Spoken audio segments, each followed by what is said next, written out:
The world today that we live in is at a nuclear standstill, where there is utter brilliance, utter ignorance isn't far behind. This is a story of the man who changed the world, the man who is considered the father of the atomic bomb, the story of J. Robert Oppenheimer.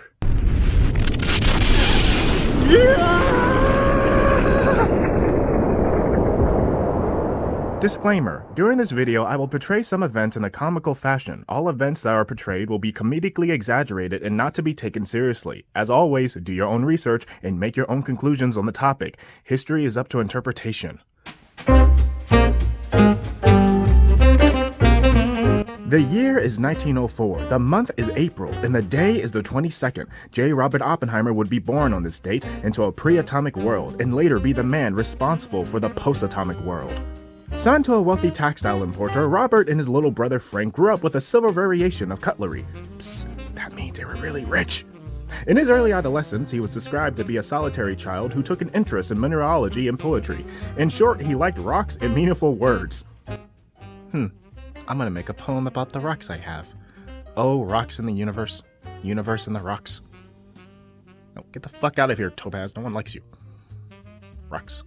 Robert attended the K-12 Ethical Cultural Fieldston School in New York, where they focus on teaching children rationalism and secular humanism. In 1921, he would graduate, becoming the valedictorian of his class. His pursuit to a college education would be delayed when he came down with a nearly fatal case of dysentery. His parents sent him to New Mexico in hopes Robert's health would recover, figuring exposure to the vast desert wilderness can restore his health. New Mexico is really New Mexico-ing today. There, along with his high school teacher/mentor, he would learn to ride horses and develop a deep admiration for New Mexico, which most certainly will play a factor in where the very first atomic bomb would be created and detonated. Oppenheimer was poetic with his words. His mind was very dramatic in how he viewed the world. He once spoke, "My life as a child did not prepare me for the fact that the world is full of cruel and bitter things." God damn, Oppenheimer. Me too. Me too. Finally recovering from his illness, Robert attended Harvard in 1922. There, he would study both chemistry and physics, attaining his degree for the former after only 3 years. 3 years. I'm 25 and I'm still in community college. Oppenheimer would then go on to study more physics at the Cavendish Laboratory at Cambridge University in England in 1925, under Nobel Prize winner J.J. Thomson. During his 2-year stint at the laboratory, Robert would find it to be difficult engaging with lab work. It was said that one of his mentors, another Nobel Prize winner, Patrick Blackett, was very demanding, which bore tons of stress upon Oppenheimer. Oppenheimer? Yes? You suck. I'm trying my best, sir. You are falling behind. Oh, that's unfortunate. Quite indeed unfortunate. I'm trying my best, sir. Yes, trying your best to humiliate yourself. You will never learn anything here if you can't get the labs done right. Well, I learned you're a big dick. What did you just say? Oh, I said I learned you're a dig bick? You Americans are weird with your slang and euphemisms. Anyways, make sure your lab is done by Monday, or that will be your ass, Oppenheimer. Your ass! Frustrated, Oppenheimer attempted to poison Blackett by injecting lethal chemicals into his apple. Psst. That will show him to make fun of me. I've become Petty, the destroyer of British professors. However, Blackett avoided being exposed to the substances, and Oppenheimer's murderous attempt would be figured out by the university, which almost had him expelled. The validity of this story has been debated. Oppenheimer's grandson even argued that this story is nothing but pure myth, and none of his adversaries or friends have said that this actually happened. Regardless, Oppenheimer in his youth did seem to be troubled in some way. He saw therapists and was reportedly diagnosed with schizophrenia. He had depressive episodes and occasionally acted out.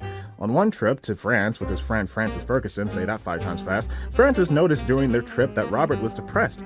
He figured to cheer his chum up, he would break the news to Oppenheimer that he was planning on marrying his girlfriend.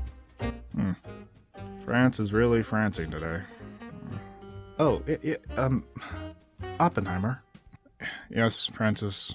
I couldn't help but to notice that you seem pretty bummed out. Just a way of my life, Francis. Nothing to be worried about. Just leave it alone. Well, I can't. You're my friend, and I would like to see you happy on our France trip. Francis, I appreciate that, but I'll be okay, buddy. I'm getting married to my girlfriend, Oppenheimer. What do you say? I'm going to marry her. Francis, that's great news. That's wonderful news. I'm just fucking around. Oppenheimer actually immediately strangled Francis after he broke the news. Bros before hoes. Bros before hoes. Bros before. Luckily, Ferguson fended off Oppenheimer and told him, dude, you have some serious troubles. Later, Oppenheimer went to study quantum mechanics or quantum physics at the German university Göttingen. He was invited by German physicist Max Born.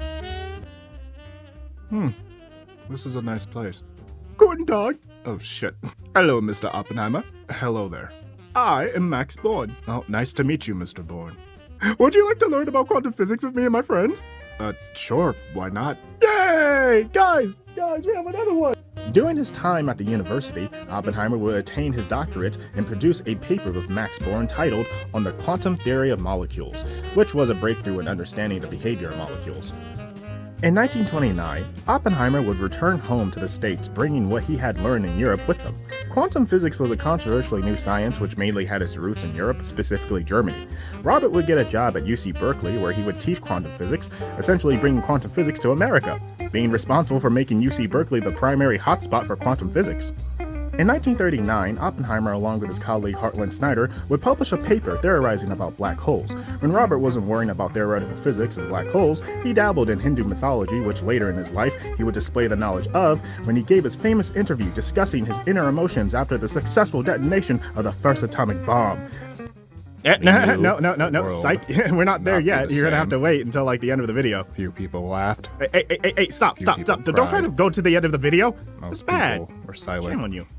Please watch the rest of the video. Remember the line from the Hindu scripture, the Bhagavad Gita. Oppenheimer was a slave to his work. He was so enveloped by it that he couldn't be bothered by things like politics. He didn't even own a radio to keep up with the news. His head was in theoretical clouds of physics, so much so that he was unaware that the Great Depression happened. Robert would learn of this historical event when he noticed how his students were being affected by it. Alright, hello class. Hello, Mr. Oppenheimer. Huh, I must be a bit silent today. Let me, I said hello, class. We're broke, Oppenheimer. I'm sorry, broke? What's wrong? Didn't you hear, Oppenheimer? The Great Depression happened, Oppenheimer. Okay, wait a second, you guys usually call me Oppie. Well, that's when we're happy. We're not happy because we're broke, we're poor. The Great Depression happened, Oppenheimer. Okay, how come I haven't heard about this Great Depression? Maybe because you're rich, you're wealthy. Your father was a textile importer and he became hella rich and he passed down his fortune to you. Oh my. I didn't realize how much privilege I had.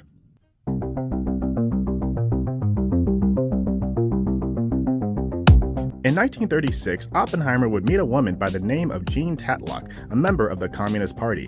For the longest time, Robert distanced himself from the political sphere, but became open to the left-wing politics by Jean's influence. So, you're interested in communism? Uh-huh. I think it's pretty rad. That's cool. Would you like to be a communist member of the Communist Party? Interesting. So, is that a yes? Interesting. The two would be involved in an inconsistent, faulty relationship for a number of years. This troubling relationship would even persist through Robert's first marriage with a woman by the name of Catherine Kitty Puny. Catherine was a delightful woman that Oppenheimer... She was also a member of the Communist Party.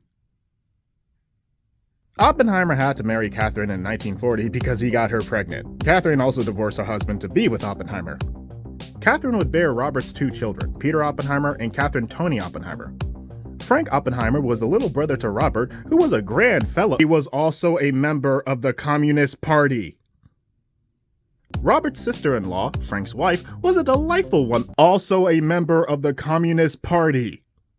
Robert had plenty of friends, wonderful members of Communism Party. Robert went to communist parties. He donated large sums of money to the Spanish Republic during Spain's Civil War, but he did it through communist chapters in America.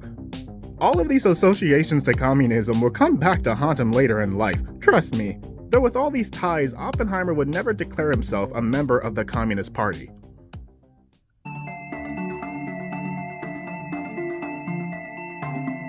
In 1939, Albert Einstein wrote a letter to President Franklin D. Roosevelt urging him of Germany's potential development of an atomic bomb. Dear President Franklin Roosevelt, the Germans are going to make a bomb, they're going to destroy the entire world. The Germans are going to make a bomb, Einstein says. I guess we're just going to have to make ours first. Yeah, FDR is my favorite president. That's why I portrayed him all cool and stuff. Hey, no, put that down. No, stop looking, no. Soon enough, FDR's administration created the S1 Committee. The S1 Committee was an executive committee consisting of scientists who were responsible for organizing the Manhattan Project. Surprisingly enough, Oppenheimer wasn't the first pick to be lead director for the Manhattan Project's laboratory. In fact, he was a choice that people were hesitant on because of all of his communist associations. Regardless, Oppenheimer was chosen for the job and would pick the location for the laboratory, the place where the bomb would be developed. He chose Los Alamos, New Mexico. New Mexico being the place he rode horses while recovering from dysentery 21 years prior. Around this time, Oppenheimer and his wife Catherine had a difficult time parenting. They gave up their son to Robert's friend Hécon Chevalier for some while. The Manhattan Project was under the strict surveillance and rule of the United States Army. General Leslie Groves worked with Oppenheimer in constructing the Los Alamos project town, where scientists and staff working on the bomb would be staying for a time being with their families. The Manhattan Project came with its challenges. It wasn't just some happy project everyone streamlined through. Even Oppenheimer himself was contemplating on quitting at a certain point. The scientists were under heavy surveillance, including Robert. The Army wanted absolutely no secrets to slip out of Los Alamos and potentially end up in communist hands. The security method the Army used to maintain secrecy was called compartmentalization, where scientists and workers were told of their specific task but not told the full scope of the project, what their task and work was contributing to. Scientists were forbidden to converse with each other on their tasks and objectives, which really put a strain on their progress. I'm sorry, but I need to know, what are we working on again? Something. Yeah, we're aware that it's something, but like, what exactly is it? Because we need to kind of know to do more stuff. Something. My guy, this whole secrecy stuff is kind of preventing us from being scientists. Something. Is that like the only word you know? Something. I think that's the only word he knows. I mean, I can run a study on if that's the only word he knows. We can run tests and stuff. No need. We don't have to do that. We don't have to waste our scientist professionalism on him. I mean, I don't mind. I have some free time. I can like run some tests, see if this is the exact word he knows. No. You know, I have an idea. Watch. I screwed your wife. Something? See? Damn. Yeah, we're geniuses for a reason. Yeah, Oppenheimer was not a fan of this type of security method. He believed it was limiting their progress. General Groves. Oh. Yeah, you guys like that, huh? I got the hat now, huh? Yeah, full on Hedgeheimer. Anyways, General Groves. Yes, Oppenheimer? Yeah, that's right, I'm Oppenheimer. Anyway, I think it's limiting for the scientists for this whole compartmentalization thing. Well, Oppenheimer, we need to have some sort of security. We can't have any information leaking about this project. I understand that, but this is straining on the scientists. This is not efficient. I'm just saying, we should allow some wiggle room. What wiggle room? They just need to know what they need to do, and they need to do it. With all due respect, General, you're not a scientist. Imagine making a sandwich. I'm listening. But you're not told you're making a sandwich. Your job is just to make the bread. I do make that bread, though. I do make that bread. Yeah, we be making bread after this. Yeah. but seriously, General. But yeah, I'm listening. Your objective is to make the bread, but you don't know what the bread is going to be used for. You don't know what size the bread should be, how soft the bread should be. Should it be toasted or untoasted? And you're wondering throughout the entire progress, what should I be doing here? I need to know from my fellow workers, what are they doing so that we can make the perfect whatever it is. Do you understand, General? Nope. Very well. I'll be out. As previously mentioned, Oppenheimer was under much surveillance himself. He had a difficult time with the Army's counterintelligence. His office was wiretapped, his phone was wiretapped, and even his bodyguard/driver was a counterintelligence officer. Hey, Simon. Oh, hi, Mr. Oppenheimer. Where would you like to go today? Oh, I'm just looking to go to the nearby town. They have a certain fruit that I like. All right, I get the car ready. Oh, also, Mr. Oppenheimer. Yes, Simon? On a scale of 1 to 10, how communist are you feeling today? Are you serious? It's just a casual question. That's a casual question.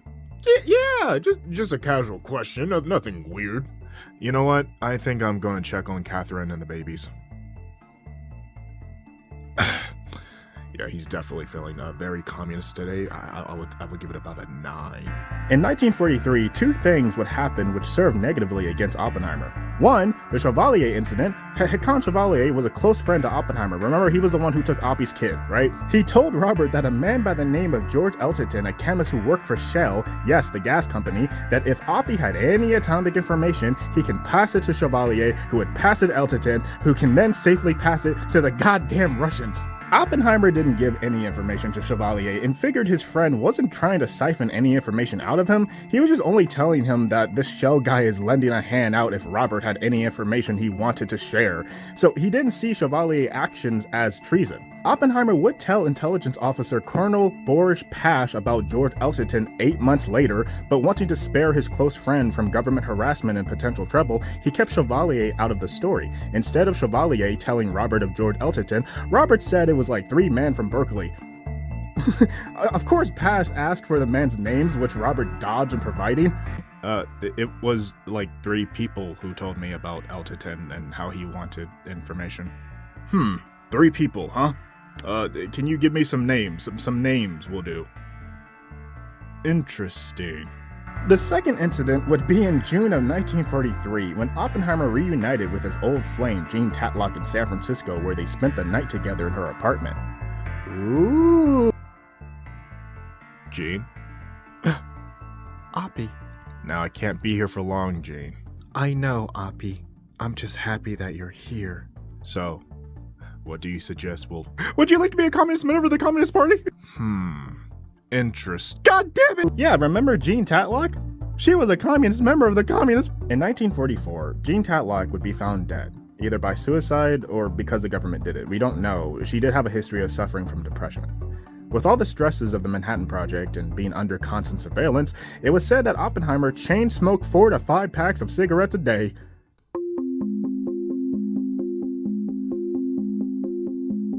After years of work, on July 16, 1945, the very first atomic bomb, nuclear weapon, was detonated.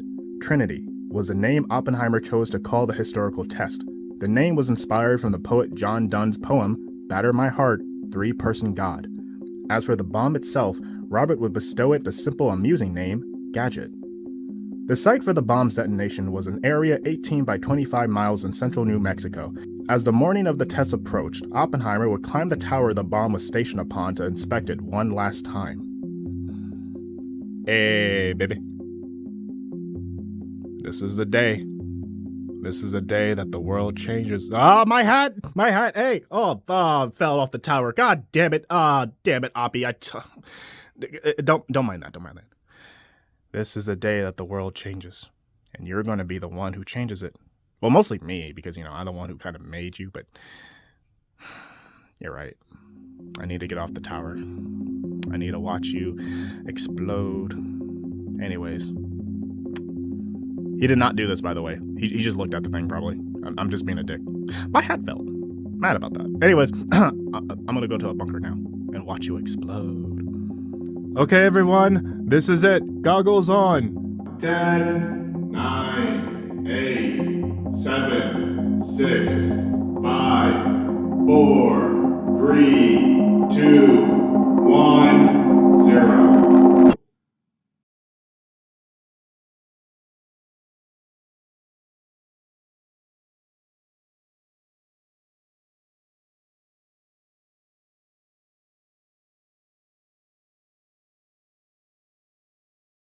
Damn! Oh.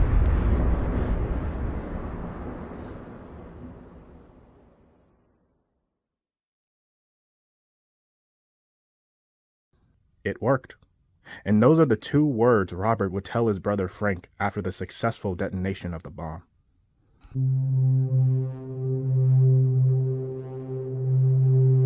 On August 6, 1945, less than a month after Trinity, the Japanese city of Hiroshima will be the first to endure the horrors of the nuclear weapon.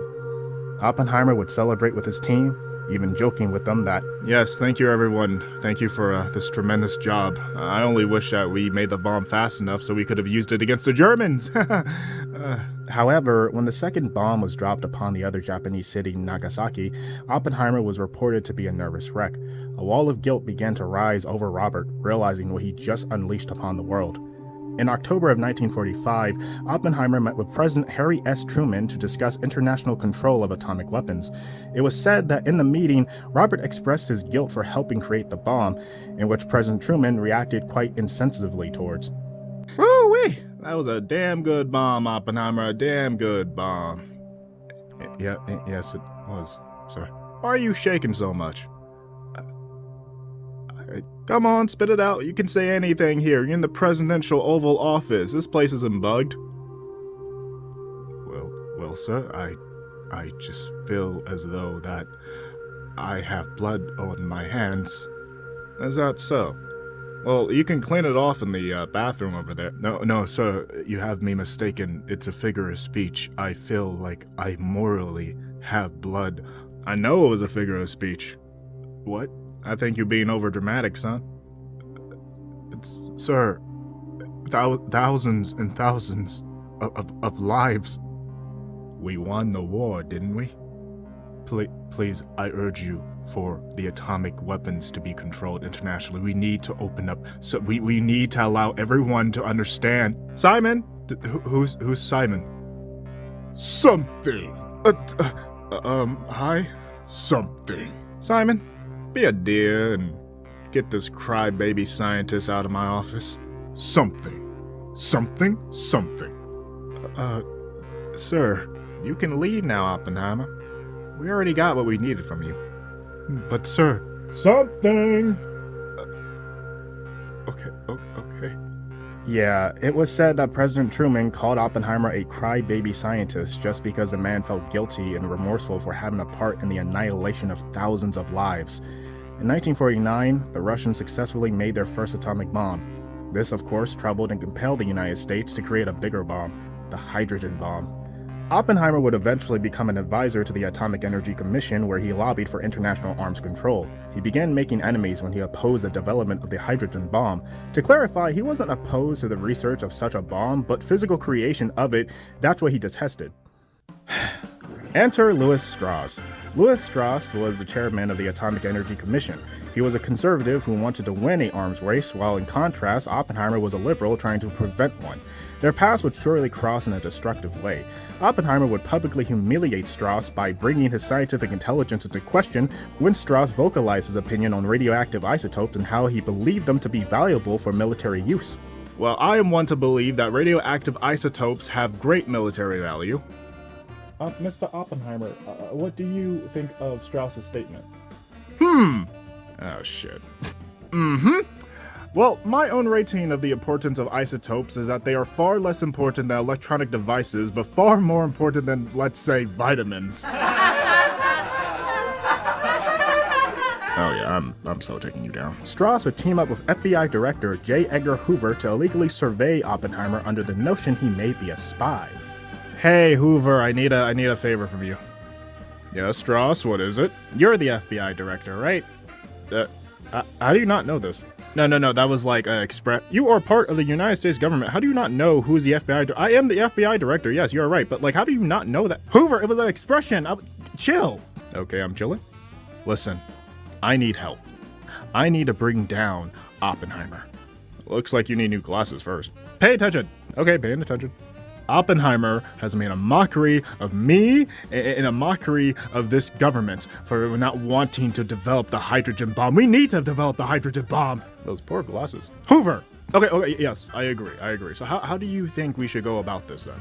We wiretap everything. Everything. You sure you don't want me to? I can help you with the glasses. Like, let me just stop. The jump cuts fix everything. Okay. So, you ready to do some illegal wiretapping of Oppenheimer? I'm down. Let's do this. Whoa.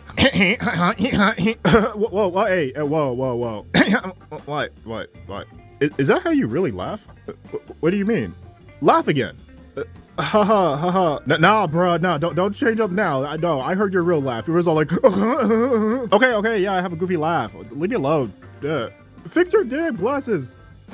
In November of 1953, Executive Director of the United States Congress Joint Committee on Atomic Energy, try to say that 5 times fast, William L. Borden, would send a letter to the FBI in which he expressed his concerns and suspicion that J. Robert Oppenheimer was a Soviet agent.